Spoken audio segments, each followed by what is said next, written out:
Everyone, Jim Coventry from Rotowire here with the Week 8 must-start fantasy football players. These are players who sometimes you have them in lineups, sometimes you don't. Sometimes it's a DFS thing, sometimes it's a redraft league. These are players that have positive recent trends that kind of break these trends down, get you set up for some fantasy football success. All right, let's start with number 5, the quarterbacks. We'll give you 2 of them here. Jimmy Garoppolo thrown multiple touchdowns in each of his last 3 games, 296 yards in each of his last 2.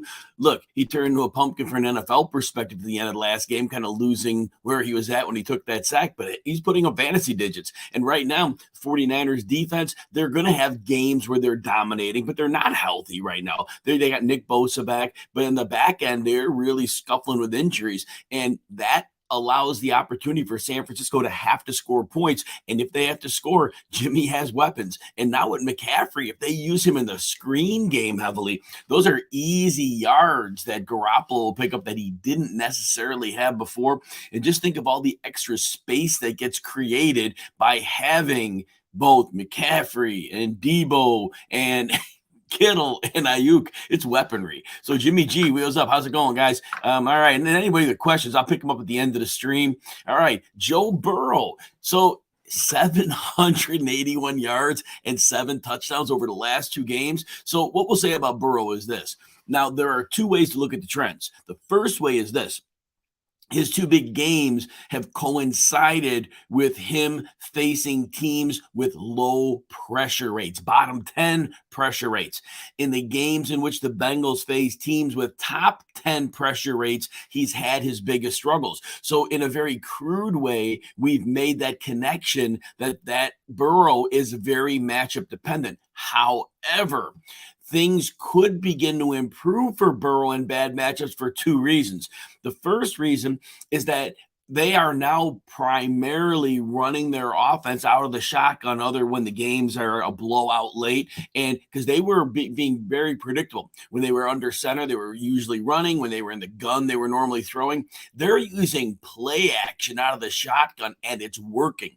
It's giving Burrow some extra opportunities in the passing game. So this could begin to chip away at their struggles against even bad pressure. The second thing that might help Burrow, remember, when you bring in new players to an offensive line, often it takes a while for those offensive lines to gel. And it's still possible that this line is a work in progress and it may continue to get better. So right now, you play Burrow based, you're going to play him in season-long leagues, of course, but DFS and ideas like this, you're really right now still watching at that opposing defense pressure rate.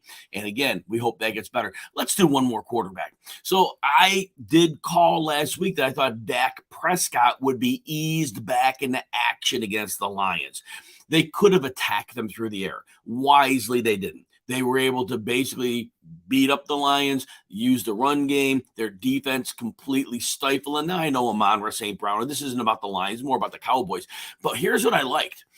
When Cooper Rush was in at quarterback, Dallas protected him by running a lot of play action.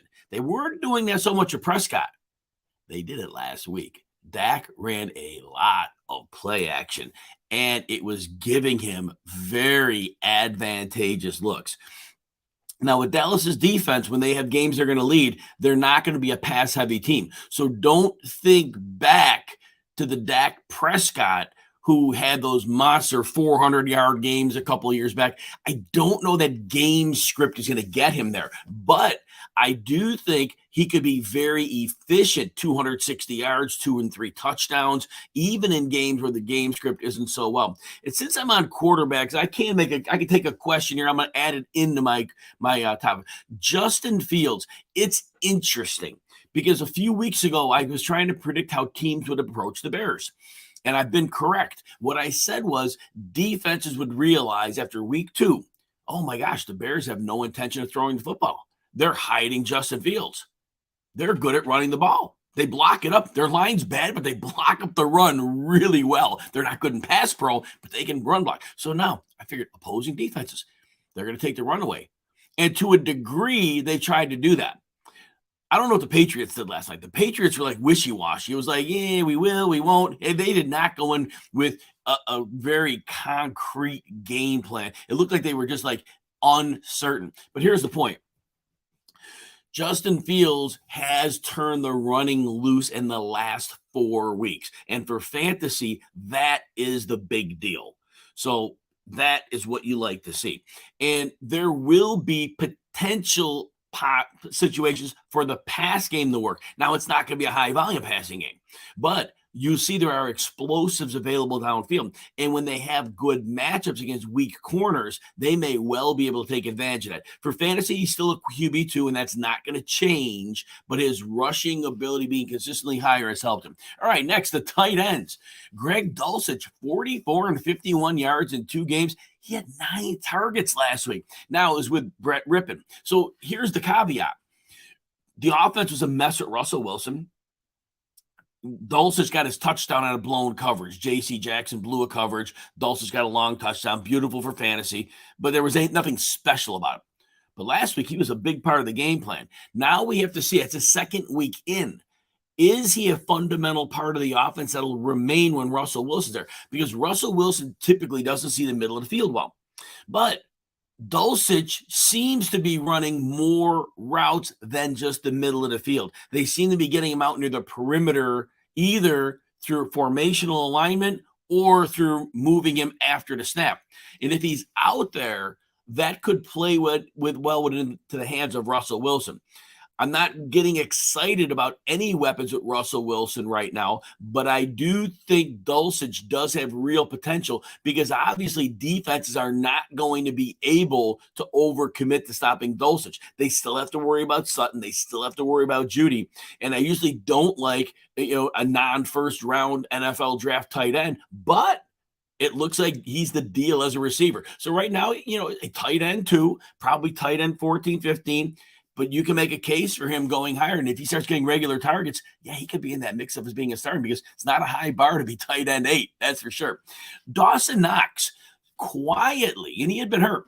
It's not much production, but he's got at least 3 catches and 37 yards in his last 2 games. And in the game he missed his backup had 3 catches for 39 yards. Now, that's not good fantasy numbers, but he was doing less than that earlier. Again, if you're in a tight end premium league, there's value to that.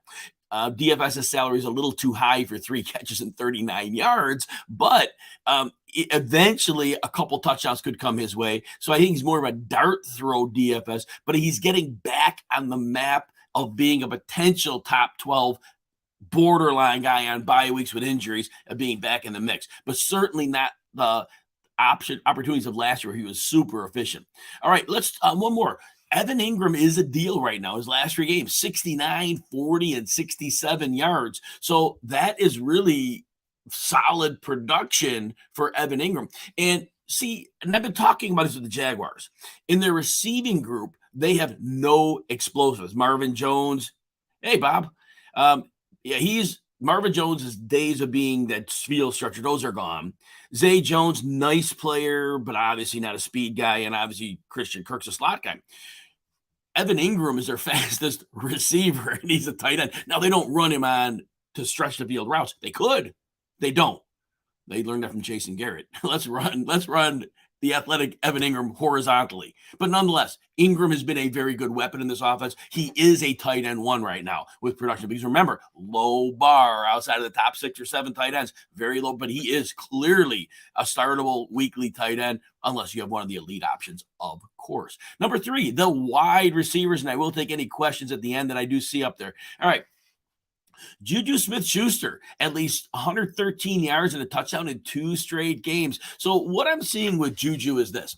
So going into the season, the reason they wanted JuJu was the Chiefs had seen the most zone defense in the league. And it wasn't close because Tyreek Hill was on the team. You can't play man when Tyreek Hill's on the field, right? Now, guess who's seeing a lot of zone? I mean, the Dolphins. Let's go back to the Chiefs. So defenses, though, changed the script against the Chiefs. A lot of teams are coming in playing a different style. They're playing man. They're playing man against them because they don't fear any of the receivers. So what that's doing, though, is last week the 49ers, they had to mix in a lot more zone than they wanted because of the injuries. And so Smith-Schuster's had a couple games, and they played the Bills. The Bills are going to play a lot of zone. That's the Bills' game. So Smith-Schuster caught a couple games with zone, and he's always been really good at getting open against zone. So I think those are the two games. If we can foresee an opponent that plays a lot of man, Smith-Schuster's not getting separation much against man, but he's killing it against zone. So when I do the weekly breakdowns of games, I'm going to be cognizant of where I think defenses are going to approach it. Paris Campbell's going to be interesting. Now, I advocated picking him up on waivers last week, and he had another double-digit target game. But now Sam Ehlinger is the quarterback, and I guess you probably want me to talk about Ehlinger for a minute too. So Matt Ryan's done for the year, benched. He's clearly is a grade 2 shoulder separation, but he could play anytime soon. But they bench him for the season. Ehlinger's their quarterback. Why? All right, so here's the thing. The Colts offensive line have two liabilities on it. Defenses this year have learned very strongly how to attack weaknesses in an offensive line. They're using a lot of 5-man fronts, and they're forcing the protections to be called out, but they can't call them out precisely. And so now they're stunting with the 5 fronts, and they're stunting to attack the weak links on the line, and the pre-snap protections aren't called because they don't know where the pressure is. Called simulated pressure. There's a number of ways. That's one of the ways. And so this is really confusing defense. So Sam Ehlinger comes in. Ehlinger. Can't get the name right. Now, I think he's a mobile guy, and I don't think he has much of an arm. So I expect them to go with a lot of RPO because they need to open it up for Jonathan Taylor. Right now, with the way the line is functioning and Matt Ryan being a statue, and with also Ryan can't step into his throws because teams are crushing the pocket because of the lack of protection. And Matt Ryan has to step up into his throws, and he can't. I'm going to get his name right, Ehlinger. He is going to do RPO stuff, I think. Again, open some potential lanes for Taylor. I think it's going to be a lot of quick hit passing stuff. And I think Pittman and Campbell are going to be okay because I think a lot of these are going to be quick in breakers, quick reads. I think the player gets hurt here is Alec Pierce. Pierce, I believe, is going to be a better NFL player by far than Paris Campbell, but he's going to run Alec Pierce's a lot of perimeter receiver routes. And I don't think the new quarterback is going to be able to do well with it. I think his game and his limited arm is going to be a lot of middle of the field stuff. So I think there's a lot of point per reception ability for Paris Campbell. Paris Campbell's been a full-time player all year, and Pierce's was 3 of them. It was like 11 personnel last week. It was all 3 receiver sets. So interesting there. But again, I do think Campbell keeps his target share. I think I don't know. I can't say with definitive nature what he'll do, but I think he's going to do quite well with an RPO-based offense. And now Michael Pittman, I like Matt Ryan more for Pittman because we know Ryan a lock on the alpha. But again, with the in-breaking routes, those are going to be real fair to the young quarterback. So I do think Pittman's still going to get volume. I don't know if he'll have the same spike games he had with Ryan. All right, and one more. Let's talk about Donovan Peoples-Jones of the Cleveland Browns. You know, he's gone over 50 yards in 3 straight games, and I believe he has 71 or more in 3 of his last 4. He has been doing very well, and his targets have been getting a little more regular over time. And now with David Njoku out for 2 to 5 weeks, Njoku is actually kind of a de facto number 2 option in the offense, and there's going to be more targets. Peoples-Jones is playing at a high level right now, and the Browns defense is forcing him to throw more than they want. The other thing is, Watson will be back later in the season, and I think that offense goes significantly pass heavier in that scenario. And so now we have the potential to see Peoples-Jones with a very strong finish of the season, and he is on a lot of waiver wires, so he could be picked up for free. All right, number 2, the running backs. Well, I wrote up these notes before James Robinson got dumped, but it doesn't matter. Etienne, 15 touches. When Robinson was a Jaguar last week, he had 1 target, and that was it. Well, here's why. And I talked before the game. Some people would ask me questions about starting or sitting Etienne. I said, no, start him. There's a big game coming. What I realized the Jaguars were starting to figure out, as I mentioned earlier when I talked about the receivers and Evan Ingram, no explosiveness at all.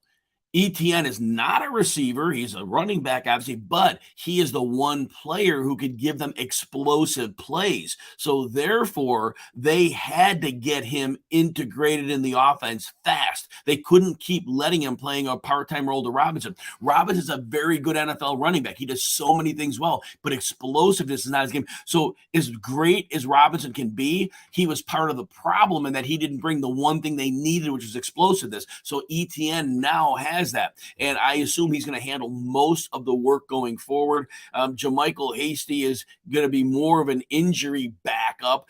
Snoop Connor could be involved if they want a bigger back to come in and mix in at all of the Etienne, which they may not. Snoop Connor has been inactive all season, could be activated, but right now it would look like Hasty would be in for a few touches a game, depending on game script. And then Deontay Foreman and Chuba Hubbard. So look, last year, Chuba Hubbard put up fantasy points. There's no question about it. He wasn't a good running back, but he put up fantasy points. 3.6 yards per carry, and he looked like 3.6 yards per carry, below average. He dropped 7 passes. So he was really a negative in both the run and the pass game. But Carolina used him a lot, got him volume. They didn't have anyone else. McCaffrey was hurt. Therefore, he put up fantasy numbers. And he put up fantasy numbers again last week. Now, the Bucs, a lot of people are making a mistake with the Bucs. The Bucs are not a good run defense. They were 2 years ago. They were through the first 4 weeks of last year. But they lost a number of their core defensive line players, and they've never recovered from it. Last year, they got old. This year, they're gone. Akeem Hicks has been injured, and in the one game he played, he wasn't looking like he was quite ready yet. And so teams are gashing them in the ground. So it was not a surprise to see the Carolina running backs. Well, once they were playing with a lead, they were playing with a deficit, it would have been different, which everybody expected. It didn't happen. Anyway, Foreman, 17 touches, 145 yards. Hubbard, 11 touches, 73 yards and a touchdown. They both have fantasy value, though, because they both are probably going to see touches. Now, don't expect Carolina to be winning a lot of games. All right? There's a number of reasons why, and I don't have long enough on this show to go over it. I'm sure I'll go over it another time. I was on the OG podcast yesterday and explained Brady's plight, and I'll probably do that later in the week, but not right now. And, all right, last one, the superstars. DeAndre Hopkins, great first week back, right? I'm advocating trading him. People are like, Jim, are you nuts? Here's my point. Last year, DeAndre Hopkins averaged about 50 yards a game, about 4.2 catches a game. He was a declining player. He wasn't getting, not that he was a separation guy, but he wasn't getting any separation last year. It was before the injury, right? And so DeAndre Hopkins now, last week, and I was bullish on him last week, so definitely played this guy because Marshawn Lattimore was out, Paulson Adebo, both corners out. They lost 2 more corners during the game, and the Saints are a team you could attack through the air in that scenario. And Hopkins was the only game in town. But if you watch the game, it was back to the catch and fall stuff. Catch and fall against bad corners. So not real excited, right? So, but this is the ultimate sell high moment because he put up on national TV 10 catches, 100 yards, 14 targets. DeAndre Hopkins, wide receiver 1, he's back. Not so fast. He is what he was last year. He's another year older, and it's not getting better. But I think he'll have a lot of games. Last year, I want to say he didn't have a 90-yard game last year. Most of his games were in the 40s or 50s at most. And he lived on touchdown production. He had 8 touchdowns in 10 games. But how often is Arizona getting in the red zone these days, right? Against good teams? Not so much. Last week was an easy matchup because Saints were gutted on defense. So anyway, I do think Hopkins is a great sell candidate because somebody's going to overpay for him. All right, what else we got here? Jamar Chase, at least 130 yards and a touchdown in his last 2 games. Again, big DFS play I mentioned last week, and I mentioned earlier in the show with Burrow. Teams have a low pressure rate in their defense. Great matchup for the Bengals passing game. Great pressure rate. Hasn't been so good. Just remember that. Mark Andrews, apparently between a little bit of a knee thing and the Browns, amazingly, surprisingly, taking him out of the game. Novel thought. Has anybody ever tried to do that before? Mark Andrews, the only game in town. The Baltimore side was talking about they took Andrews out of the game. That doesn't make sense to me because every team, that'd be obstacle number 1. Get rid of Andrews. Probably a little more of a dinged up knee. But that said, don't worry about him. He's been a great player. He's going to be a great player. He's going to keep seeing a ton of targets. Last week has been one of those anomalies. If he does it 2 weeks in a row, we get worried. All right. Before I get to questions, if you're watching on YouTube, please smash the like and subscribe button. Appreciate that greatly. If you want 2 days free behind the Rotowire paywall, go to rotowire.com/right. No credit card needed. So an email address and we're good. Let's get some questions here. All right. We had Patrick asked thoughts on Damian Harris, Cortland Sutton outlooks. Yeah, so I imagine Damian Harris wasn't quite 100% from the hamstring injury, and as soon as that game looked kind of dicey, I think they held him a 17% snap share or something like that. My guess is it has to be that, and I imagine he'll get healthier by the week. Yeah, he had him practice the previous week. He almost made it to game. He did make it this week. My guess is he'll be back to normal soon. I don't see his workload changing. I think Belichick's going to split the workload. Harris gets a lighter snap share than Stevenson, but he also, on the other hand, sees more touches with his work. So it's more efficient usage. He and Stevenson are both be playing. Usually Cortland Sutton, I was in on him this year, but right now as the offense gets worse, I am concerned right now. Very concerned with Russell Wilson. All right, let's see what question we have on YouTube and Twitter. Let's see here. Picking up Hubbard over Foreman and Edwards. I talked about Hubbard a couple minutes ago. Personal preference. I personally think Hubbard scored fantasy points, but he's not a good back. I think Foreman is a really good back. And I think Foreman is the lead there. Gus Edwards, they block up the run really, really well in Baltimore. They've had a high run block rate this year, and he's the last man standing right now. He's going to get the work. Last week, the snap share was low. It was like 22 snaps. They got 16 carries on him, so they're using him, and they're using him in the red zone, and he looked good. Yep, Kenneth Walker. Let's see. Kareem Hunt. They had a point. Kareem Hunt doesn't look good this year. He is in the best running situation in the league with that the Cleveland system. And here's the thing. He's running change of pace to Nick Chubb. That's beautiful. Defense is playing for Chubb, and then you bring the change of pace and you catch him off guard. Hunt does not look good, and his numbers have really been down the last few weeks. So if he gets traded, did he lose something? It's possible. Don't know. All right. Considering trading Jacoby Myers for Brian Robinson. If you need running back, yes. When you need running backs, you got to give up. And I think Jacoby Myers is a player you could give up. If you need a running back, you need a running back, right? Tua or Daniel Jones and 10-team PPR. A rest of schedule. I know Daniel Jones is running. Tua looked terrible last week. I got to think Tua had a little rust last week. He hadn't played in a couple weeks with the concussions. And I ultimately going to say Tua.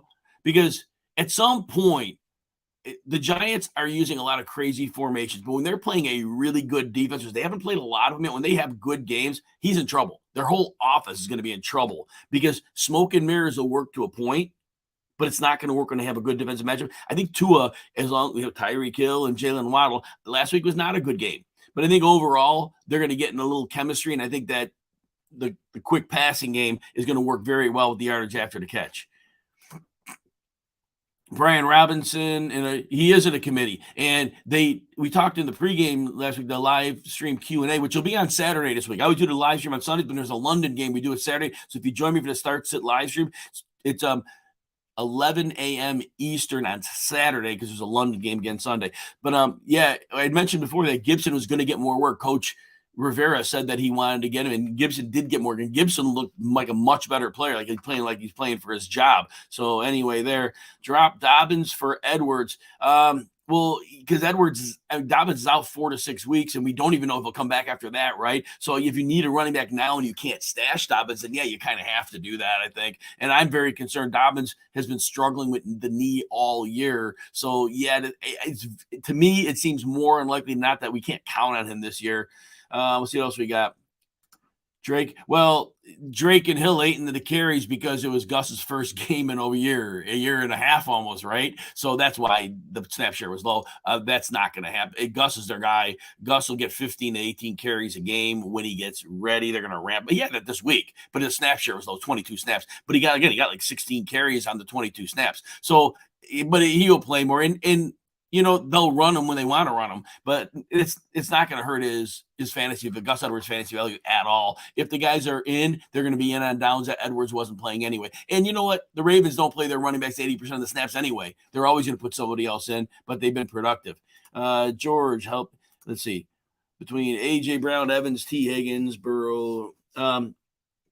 So this looks like a week 8 question. And what I'll say is this, it's still Tuesday, so I'm still in look back mode. I gotta get people ready for their free agency and waivers tonight. So when I do my live stream tomorrow or anytime after, I can answer the week 8 questions. But again, I'm still looking backwards to learn all I can to prepare for the following week.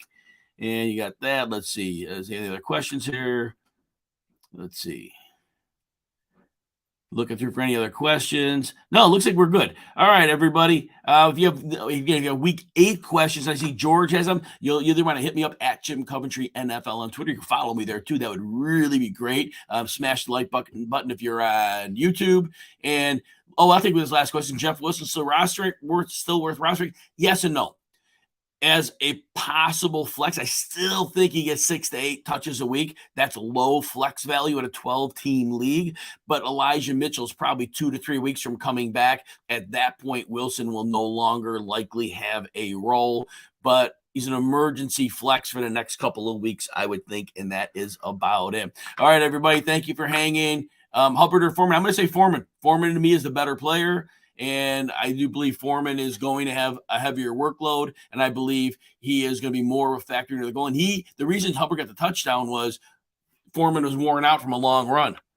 DeAndre Hopkins is 100% sell high because that game was against a depleted New Orleans secondary. They wanted to get Hopkins back in the mix. He was like 4 catches for 50 yards last year, and that was about it. And he's a definite sell high. We have Henry, need a starting quarterback till Deshaun comes back. Fields, of those two, and that's all I can really go on, Fields would be your choice. Jimmy G's a possibility because with McCaffrey and the screen game and now with Debo and Kittle and their defensive secondary hurting, they may have to score more points. PJA, you're welcome. Alex, you're welcome. All right, everybody. If you have, again, those week 8 questions, catch me tomorrow or hit me up at Jim Coventry NFL. Everybody have a wonderful